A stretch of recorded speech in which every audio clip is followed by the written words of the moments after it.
Gracias, Josh. Se oye bien, se escucha bien. Saludos a todos. Ahí. Bueno, ahí se escucha.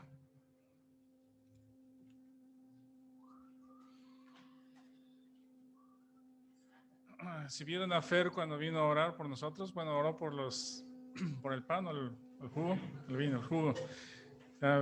Estaba pensando que siempre es bueno que Superman venga a orar por nosotros. Si vieron su camiseta de Superman, sí, se siente uno más seguro.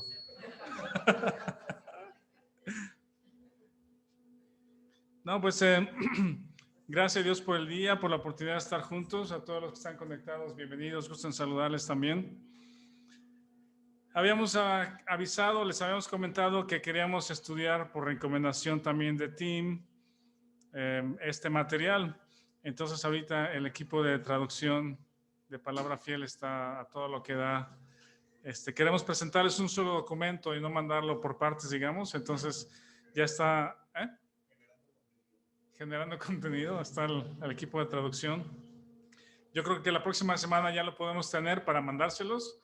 Hoy vamos a ver una especie como de introducción, porque hay un tema importante que Tim aquí no lo menciona al principio, pero lo va desglosando más adelante, pero es fundamental y quiero, pues coincidiendo con el día que celebramos hoy, pensando que un día como hoy, Jesucristo, el Señor Jesús resucitó de entre los muertos. El evento histórico al que me estoy refiriendo, pues es la resurrección de entre los muertos. La fe cristiana, o la fe que profesamos, o de la que hablamos, o la que compartimos, la creencia que tenemos en el sentido de fe, de fundamentos de fe bíblicos, es un fundamento histórico. La fe cristiana tiene un fundamento histórico, ¿verdad? Está fundamentado en hechos de la historia. No está fundamentado en mitos o en dichos o en apariciones sin testigos, ¿verdad? O en milagros sin testigos. Sino estamos hablando de un hecho histórico en medio del Imperio Romano, en medio del pueblo de Israel, el pueblo histórico de Israel, y confirmado por muchos testigos, personas que lo vieron, que lo escucharon y posteriormente dieron su vida por ese evento, ¿verdad? Dieron su vida por el testimonio que dieron respecto a ese evento. Y después lo escribieron, lo documentaron, lo escribieron para compartirlo con muchos otros en generaciones posteriores. El título del estudio es La vida en Cristo después de la muerte del yo o de la muerte de uno mismo.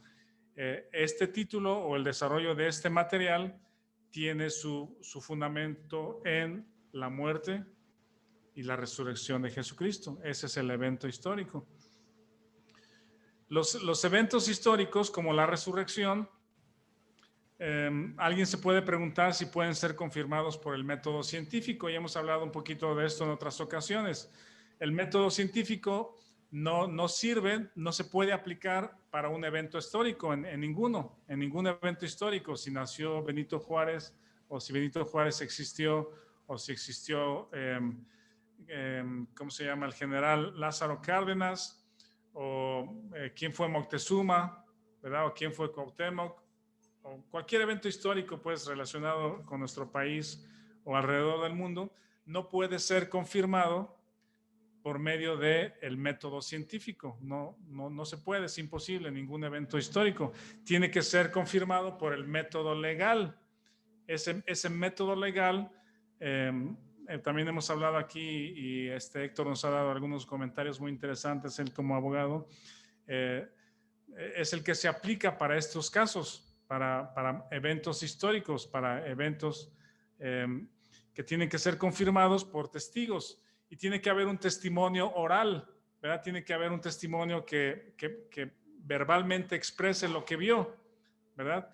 Y entre más testigos, entre más testigos presenten su testimonio oral, ¿verdad? Se puede confirmar si el evento es verdadero o no es verdadero, porque uno puede estar diciendo una cosa y otro dice una cosa completamente diferente que nos habla de otro hecho. Esto sucede, no sé cómo se llama en criminalística, ¿sí? O en eventos, los investigadores de los crímenes, los jueces toman en cuenta testimonios, ¿verdad? Y a veces los testimonios, si son falsos, no coinciden y algo está equivocado, pero cuando un testigo verifica el evento o los hechos y después otro testigo confirma los hechos, no porque lo haya escuchado, sino por su cuenta, lo comenta su propia experiencia y las dos coinciden, entonces estamos hablando de que 2, 3, 4, 5 testigos hablando del mismo evento confirman la veracidad del evento histórico. Entonces tiene que haber un testimonio oral, ¿verdad? Que otros escuchen. Un testimonio escrito, ¿sí? Que quede documentado. Un testimonio escrito que quede documentado para la posteridad y para verificar línea tras línea la veracidad del asunto, los detalles del asunto. Y también tiene que haber pruebas en el método legal. Pruebas, tiene que haber pruebas físicas. En el caso de la resurrección de Jesucristo, muy poco aportan o aportarían las pruebas físicas, como un pedazo de la cruz, no sé, la corona de espinas o el manto. Realmente es muy complicado verificar que ese tipo de pruebas son verdaderas o corresponden al evento histórico. Entonces, pero se ocupan las pruebas físicas en el método legal. Entonces, vean, estoy tratando de armar o de construir un argumento, ¿verdad? Estoy tratando de construir una cosa sobre la otra, fundamentado o empezando con la premisa o el argumento verdadero del hecho histórico de la resurrección, ¿sí?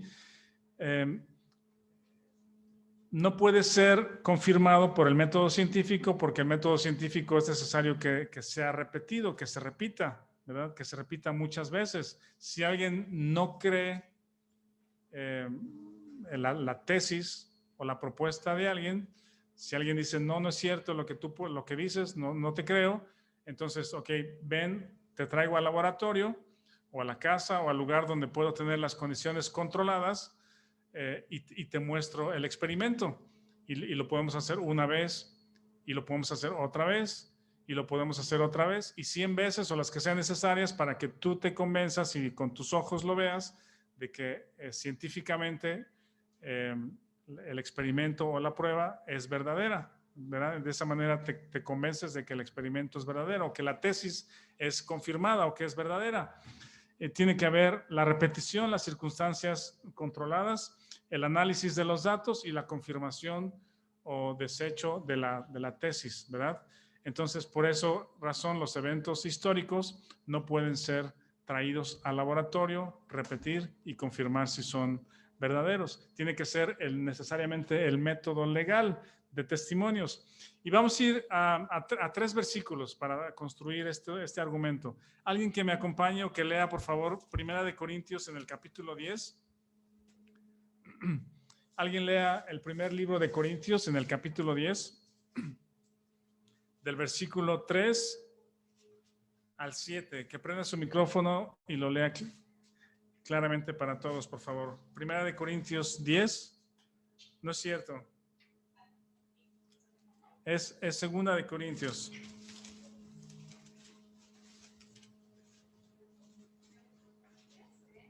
No es cierto. Ya me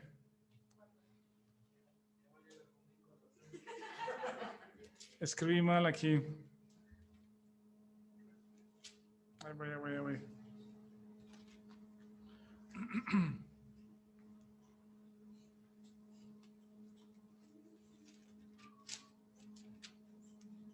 Aquí está, es Primera de Corintios 15.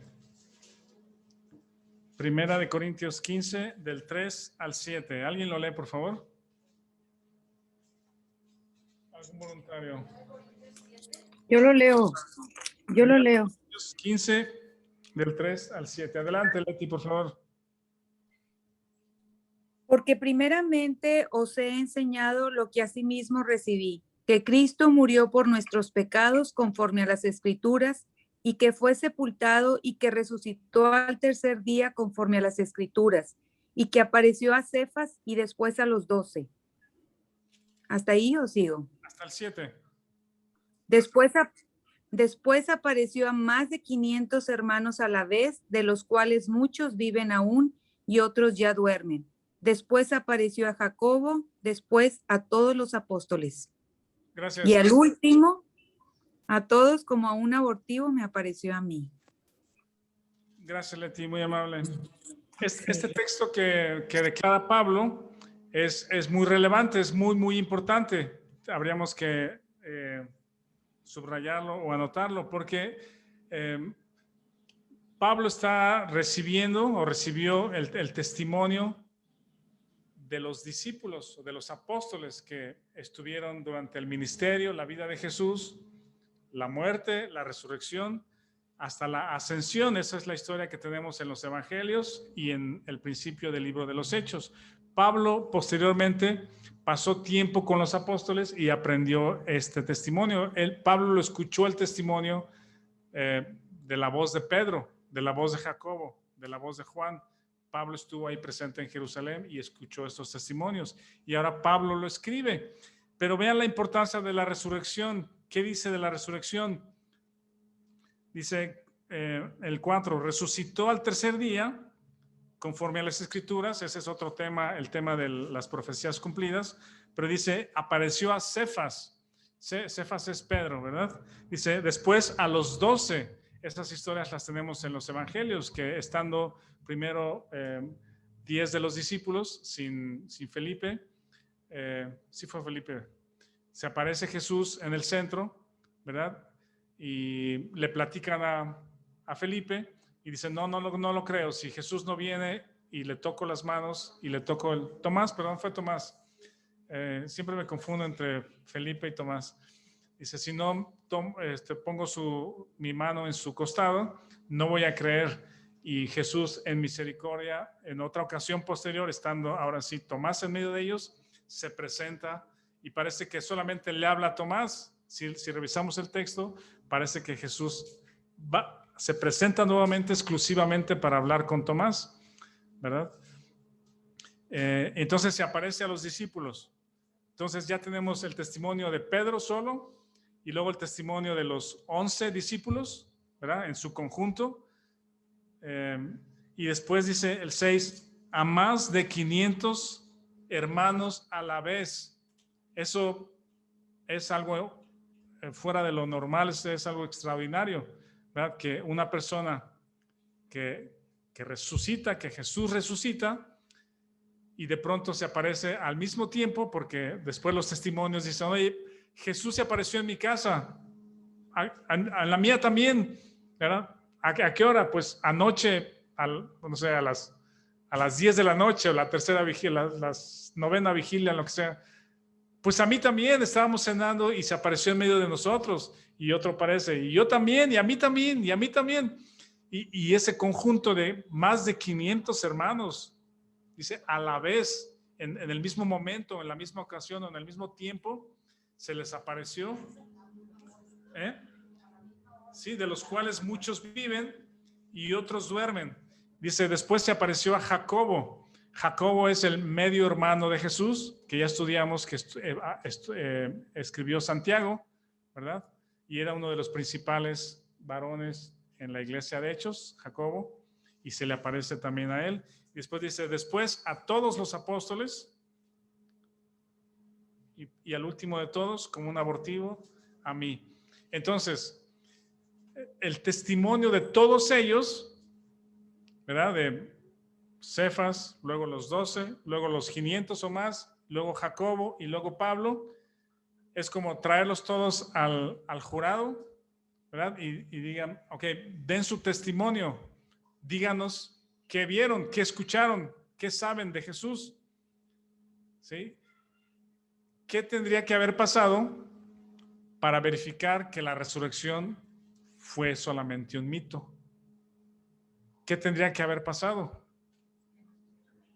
Que no estuvieran de acuerdo, que Cefas haya dicho, o Pedro, pues a mí se me apareció de tal forma y me dijo tal cosa, ¿verdad? Y Juan dijera, no, pues, o cuando estaban los 12 discípulos ahí juntos y les preguntaban a los 12, a ver, ¿qué les dijo? ¿Qué pasó? ¿Qué les dijo? Y que cada uno de ellos contara una versión diferente del asunto, ¿sí? Pues entró por la puerta, tocó y entró por la puerta. Y otro, no, se metió por la ventana. Sí, yo sentí que se metió por la... No, yo sentí que era solamente espíritu, o fue una visión, o, ¿verdad? Que las versiones no coincidieran. Entonces, algo está mal en esos testimonios. El asunto con la resurrección y con todos estos testigos, y hay un libro muy bueno y una película muy interesante que ayer estábamos viendo también, es ¿Qué dices Josh? De Josh McDowell. Esta película salió en 1975 y está basada en el libro Evidencias que demandan un veredicto. Está muy bueno ese libro. Si no lo tienen como creyentes, ese libro nos puede dar muchas herramientas para poder compartir el evangelio de esta manera, pues con argumentos, no hablando como de misticismo, cosas espirituales, sino que nuestra fe está fundamentada en un hecho histórico que es la resurrección, con muchos testigos. Si estos testigos, ¿sí?, sabían que la resurrección era falsa, que no era verdadera, que no era verdad, porque los que llegaron primero fueron las mujeres, y luego llegó Juan corriendo y llegó Pedro corriendo, ¿verdad? Venían los dos y Juan ganó y llegó primero, ¿sí? El testimonio de ellos dos, y luego fueron con los demás y les dijeron, el Señor resucitó. Si ellos estaban mintiendo, ¿sí?, murieron por una mentira. Los discípulos murieron por una mentira. ¿Cuánto tiempo puedes soportar viviendo y hablando una mentira? ¿Sí? No se puede. Y estos hombres, Pedro y Juan al principio en el libro de los Hechos, ¿sí?, dieron su testimonio, hablaron con la gente y dijeron, este Jesús que ustedes conocen, que ustedes lo vieron, que ustedes lo mataron, le dijo a los judíos, ustedes lo mataron, el Señor lo resucitó, le ha hecho Señor y Cristo, y en Él tenemos perdón de pecados.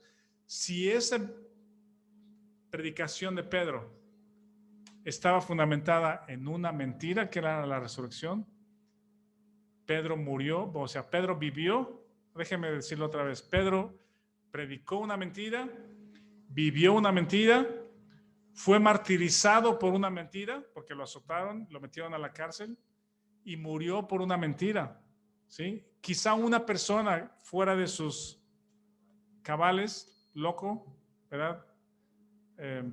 Hubiera hecho eso, pero no 11 personas, y no 500 personas que dieron testimonio de Jesucristo resucitado.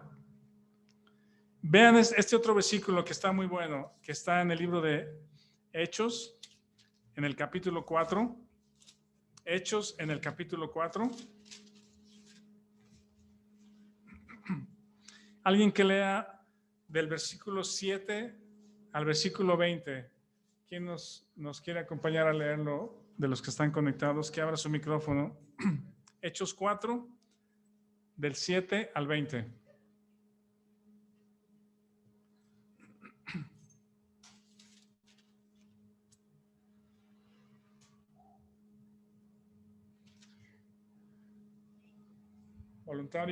Voluntaria. ¿Alguien? Yo, Trini, adelante, por favor. Hechos 4 del 7 al 20. Y poniéndolos en medio les preguntaron, ¿con qué potestad o en qué nombre habéis hecho vosotros esto? Entonces Pedro, lleno del Espíritu Santo, les dijo, gobernantes del pueblo y ancianos de Israel, puesto que hoy se nos interroga acerca del beneficio hecho a un hombre enfermo, de qué manera éste haya sido sanado.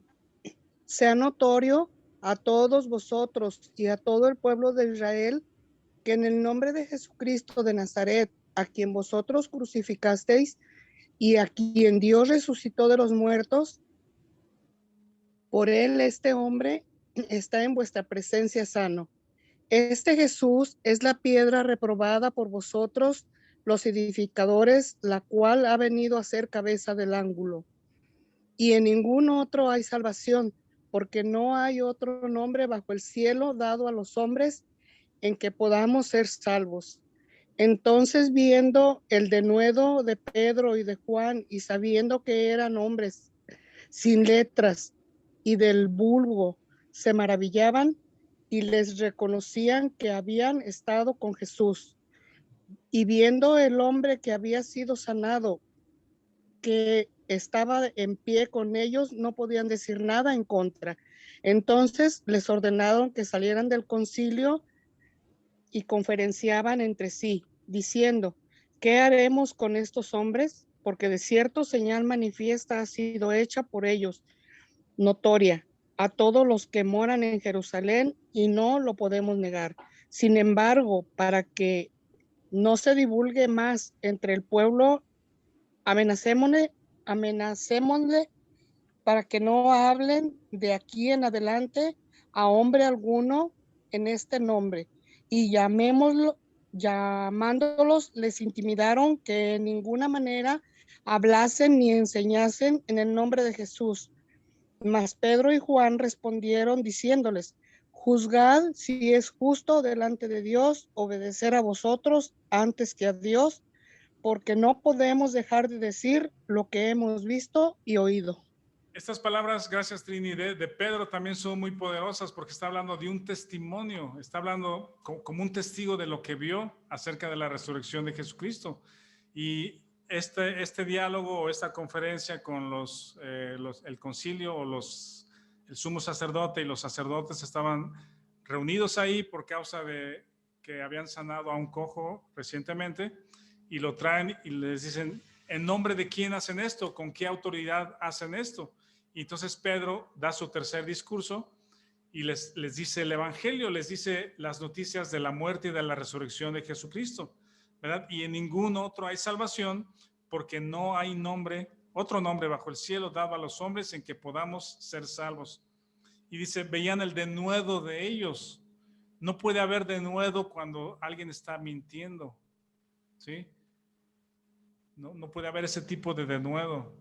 Tiene que ser un buen orador y sabiendo que los van a azotar o los van a expulsar o los van a matar, ¿verdad? Pero era verdad, la resurrección era verdadera. Y luego dice, mas Pedro y Juan respondiéndole: no podemos dejar de decir lo que hemos visto y oído. Ese es un testimonio, son testigos de un hecho histórico, ¿verdad? Y luego la documentación de esos testimonios lo tenemos en 2 de Pedro. Vamos a verlo rápido porque vale la pena ir lentamente con estos versículos para que los subrayen y los tengan presentes. Es 2 de Pedro 1.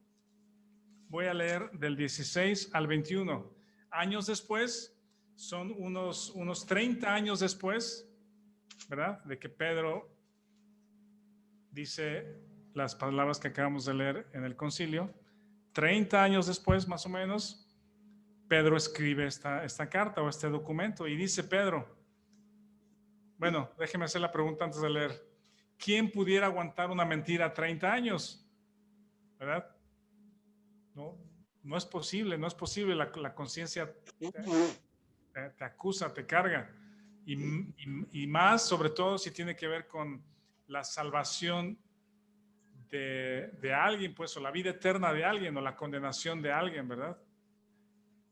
Entonces, Pedro, con toda autoridad, porque él vio y estuvo presente, dice, 2 de Pedro 1 del 16 al 21, dice: porque no os hemos dado a conocer el poder y la venida de nuestro Señor Jesucristo siguiendo fábulas artificiosas. Esa palabra fábulas artificiosas son mitos, ¿verdad? No son mitos.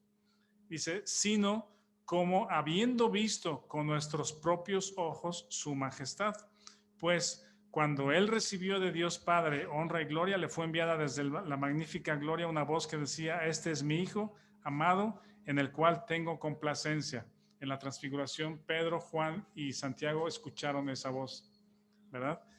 18. Y nosotros oímos esta voz enviada del cielo cuando estábamos con él en el Monte Santo.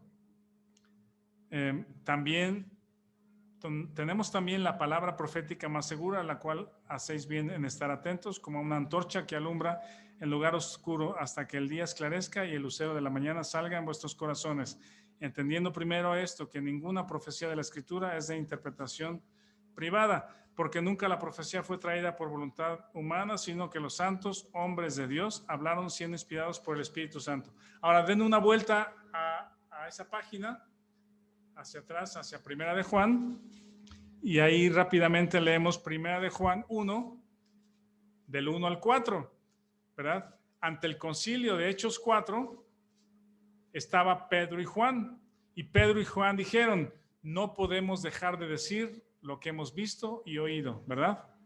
¿Sí? Eso les costó azotes, les costó cárcel y eventualmente les costó la vida. Entonces Pedro dijo, nosotros escuchamos la voz y fuimos testigos. ¿Y ahora qué dice Juan? Juan 1, del 1 al 4, dice, lo que era desde el principio, lo que hemos oído, lo que hemos visto con nuestros ojos, lo que hemos contemplado y palpado nuestras manos tocante al verbo de vida, porque la vida fue manifestada y la hemos visto y testificamos y os anunciamos la vida eterna, la cual estaba con el Padre y se nos manifestó. Lo que hemos visto y oído, esto os anunciamos para que también vosotros tengáis comunión con nosotros, y nuestra comunión verdaderamente es con el Padre y con su Hijo Jesucristo. Estas cosas os escribimos para que vuestro gozo sea cumplido. El método legal del testimonio oral y el testimonio escrito está siendo súper fuerte, es fortísimo. No hay duda con estos testimonios de los 12, de los más de 500, y luego ellos dando su vida por la predicación y luego escribiendo lo que vieron y escucharon, no hay duda de que el evento de la resurrección es verdadero. No puede haber duda. Y sobre esa resurrección, o la muerte y la resurrección de Jesucristo, que es un hecho histórico confirmado por el método legal, es que nuestra fe está fundamentada. Nuestra fe cristiana, nuestra fe bíblica o nuestra fe en el Dios de la Biblia no está fundamentado en fábulas o en un mito o en alguien que dice que vio y que bajó y que se le apareció, o que encontró un libro y lo leyó con sus lentes especiales y luego una traducción. Sí, pero nadie estuvo presente, nadie lo confirmó, no hay testigos, pero la gente lo cree. ¿Por qué lo creemos? ¿Por qué la gente cree argumentos o palabras o predicaciones que no tienen un fundamento histórico confirmado con el método legal? Pero eso sucede. Y me refiero a los mormones, ¿no? Los mormones. John Smith, fundador de la secta de los mormones o de los santos de los últimos días, escribió el libro del Mormón diciendo que el ángel Moroni le apareció y le dijo, te voy a enseñar dónde está escondido un libro. Y que él fue, escarbó, encontró el libro y tuvo unas gafas especiales que nadie más tenía para poder traducir ese libro al idioma inglés. Y ese es el fundamento de la fe de los mormones.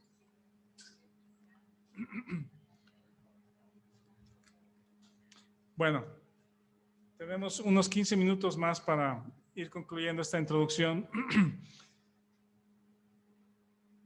Si los testigos como Pedro, Juan, Pablo y los más de 500 y los apóstoles confirmaron que Jesucristo es quien dijo que era, ¿verdad? En su vida, en su muerte, en su resurrección y en su ascensión, ellos lo vieron. ¿Qué dice Jesús de sí mismo? ¿Qué dice Jesús de sí mismo? Vamos a ver 3 versículos que nos van a ir encaminando hacia el inicio del material. Primero vamos a ver Juan 7:38. Juan 7:38. ¿Qué dice Jesús de sí mismo?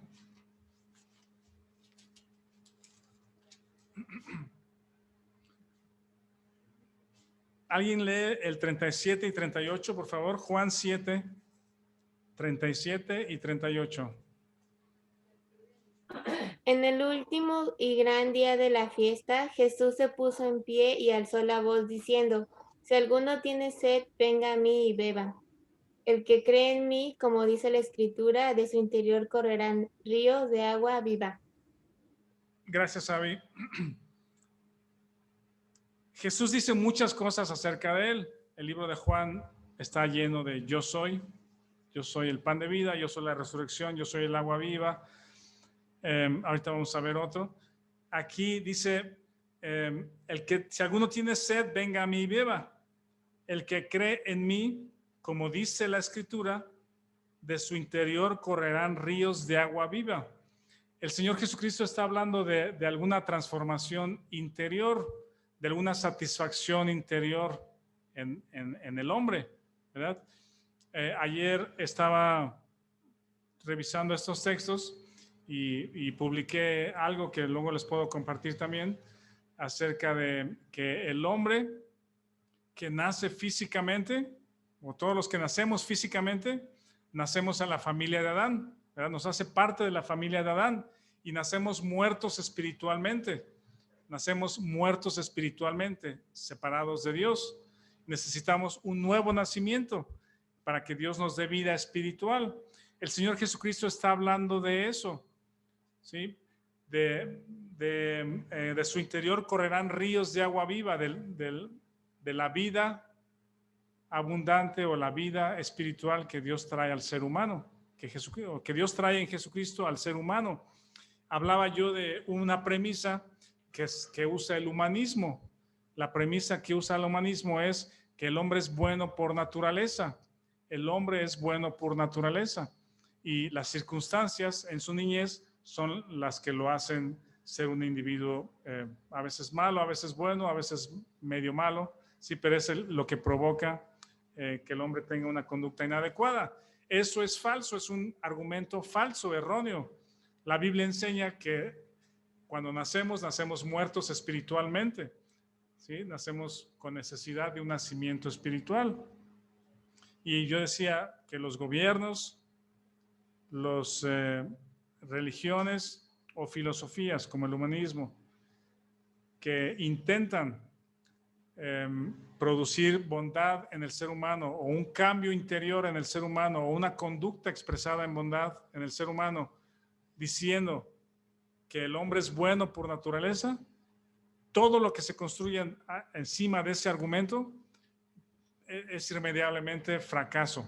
Va a fracasar, ¿sí? Porque no va a traer ninguna transformación verdadera en el interior del ser humano.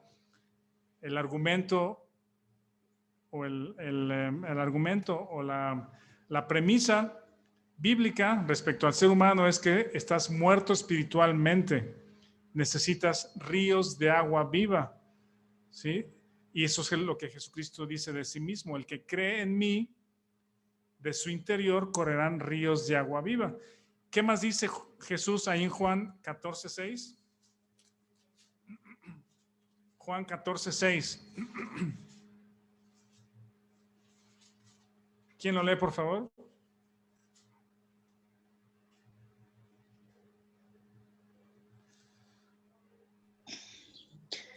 Jesús le dijo: yo soy el camino y la verdad y la vida. Nadie viene al Padre sino por mí. Ajá. Yo soy el camino, no un camino. Yo soy la verdad, no dice una verdad. Yo soy la vida. Nadie viene al Padre sino por mí. Entonces, si Jesús resucitó y los testigos están confirmando por el método legal que es verdad el evento histórico de la muerte y la resurrección de Jesucristo, Jesucristo está diciendo de sí mismo que el que cree en él, de su interior correrán ríos de agua viva, y que él es el camino, la verdad y la vida. Y nadie, ninguna persona puede tener acceso al Padre o a amistad con el Padre o relación con el Padre, con Dios el Padre, si no es a través de él, Jesucristo. O Jesucristo se está atribuyendo cosas que son incorrectas, ¿verdad? Que está hablando de más, pues Jesucristo está hablando de más, que cosas que no le corresponden, porque hay muchos caminos que llegan a Dios, ¿sí? Hay muchas verdades, ¿sí? El hombre puede cambiar por sí mismo su conducta y satisfacer a Dios y ganarse el cielo o ganarse la eternidad por su buena conducta, ¿verdad? ¿Sí? O Jesús está completamente fuera de línea, ¿verdad? Y pues, pobrecito, o sea, algunos les seguirán, algunos creerán lo que dice, ¿sí? Pero con toda razón puede ser rechazado porque lo que dice no es verdad. O la resurrección de Jesucristo, que obvio, si alguien decía, podemos visitar la tumba de Mahoma, podemos visitar la tumba de Buda, podemos visitar la tumba de tal y de tal y tal, pero la tumba de Jesucristo, bueno, también la podemos visitar, la tumba de Jesucristo, ¿verdad? Sí está presente, sí lo identifican, ¿verdad? Ahí en Jerusalén, pero el asunto es de que dice, si hubiera un epitafio, el epitafio lo diría el ángel, ¿verdad? Que es, ¿a quién buscas? No está al que buscas, o esta tumba está vacía, no está el que estuvo aquí, o cualquiera de esos epitafios, porque Jesús resucitó. Esa resurrección y el testimonio de los que estuvieron con él avala que lo que Jesucristo dijo es verdadero. Es verdad, lo que Jesucristo decía de sí mismo es verdad. Y por esa razón, Jacobo el menor, que no fue apóstol, sino es el medio hermano de Jesús, creo que por eso se convirtió, por la resurrección. ¿Se acuerdan que dice que ahí estaban sus hermanos, que le dijeron, tus hermanos, tu madre te busca? Sus hermanos no creían en él porque pues, lo vieron en su casa, pues lo vieron en su casa creciendo juntos, o no sé cuál habrá sido el ambiente familiar, siendo Jesús el hermano mayor de la familia, José María, y sus hermanos. Jacobo creció con Jesús, pues fue su hermano de infancia, podemos decir su compañero de infancia de alguna manera. Digo, no estoy inventando, pero la Biblia no lo dice respecto a su infancia, pero podemos pensar en algo así. Y Jacobo no creía que Jesús era el Mesías, Jesús no creía que era el Hijo de Dios, ¿sí? Jacobo. Pero viéndolo resucitado, que Jesús se le apareció a Jacobo resucitado, estoy seguro que la resurrección cambió la vida de Santiago, de Jacobo. Y Santiago es incapaz de escribir otra cosa acerca de Jesucristo en su libro, que dice, y nuestra fe en el glorioso Señor Jesucristo, porque sabe que no es su hermanito, pues, o no es su hermano, no es su medio hermano, su cuate, sino es el Hijo de Dios que resucitó y murió por nuestros pecados. En él tenemos salvación. Entonces, dice Jesús, yo soy el camino, yo soy la verdad y yo soy la vida. Nadie viene al Padre si no es por mí. Jesucristo estaba diciendo la verdad. Él hablaba acerca de su obra en el ser humano, de la obra interior en el ser humano. Ahora, para introducirme a la siguiente semana, vamos a ver este texto de Marcos 10:6. Marcos 10:6. ¿Alguien lo lee, por favor? Marcos 10:6.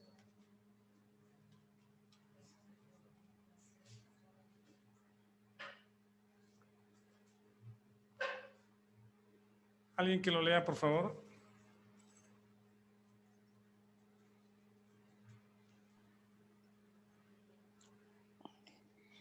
Pero el principio de la creación, varón y hembra los hizo Dios. Muchas gracias. Ese es uno de esos textos que Quizá pasan un poquito desapercibidos por el contexto del que se está hablando, porque se está hablando acerca del divorcio. Le preguntan a Jesús sobre el divorcio. Dice que si era, ¿cómo se dice?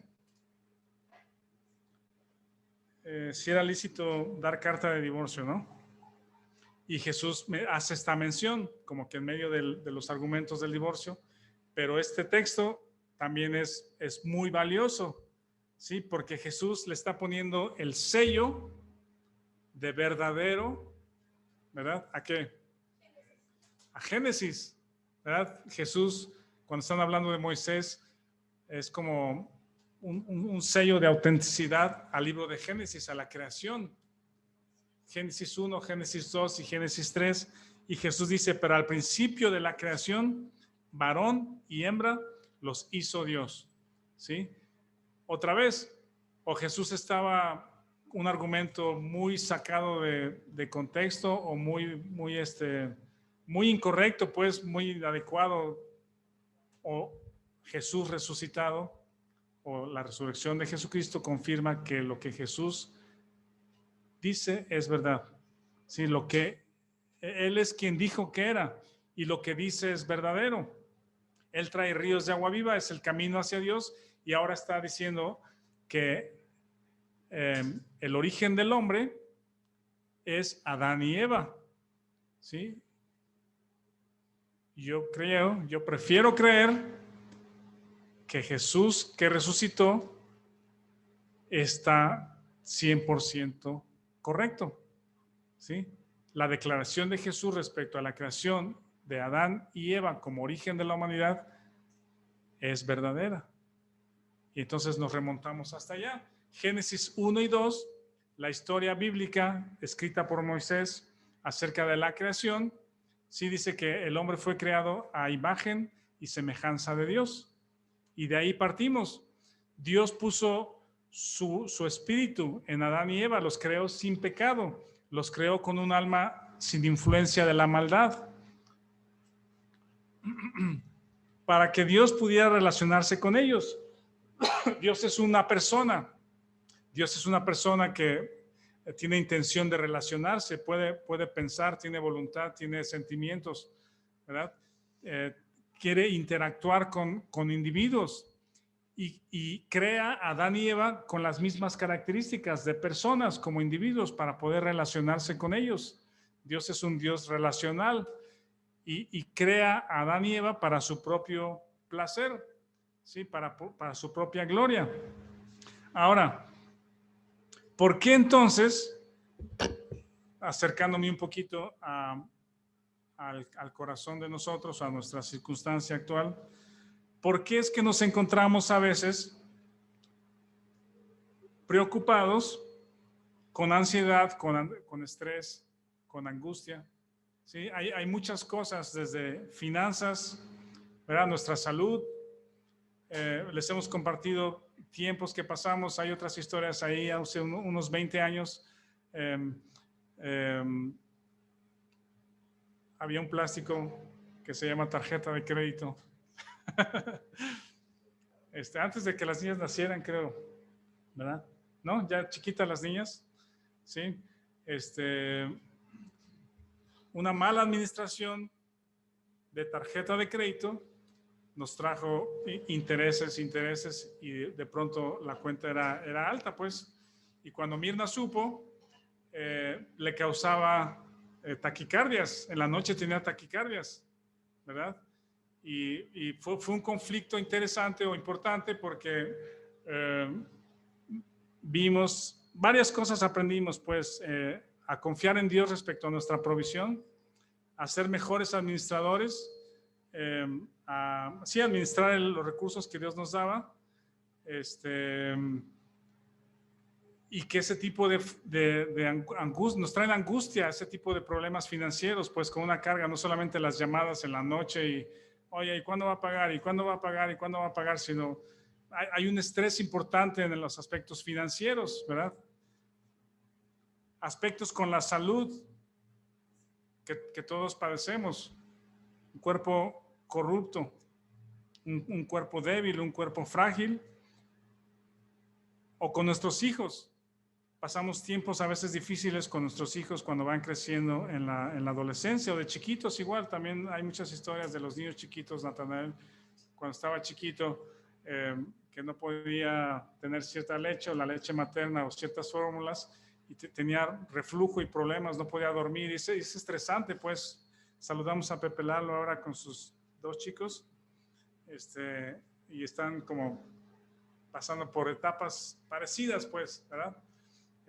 De los niños chiquitos, pues, ¿verdad? Que a veces nos estresan un poquito, a veces son mucho, y ya cuando son adolescentes nos estresan más, ¿sí?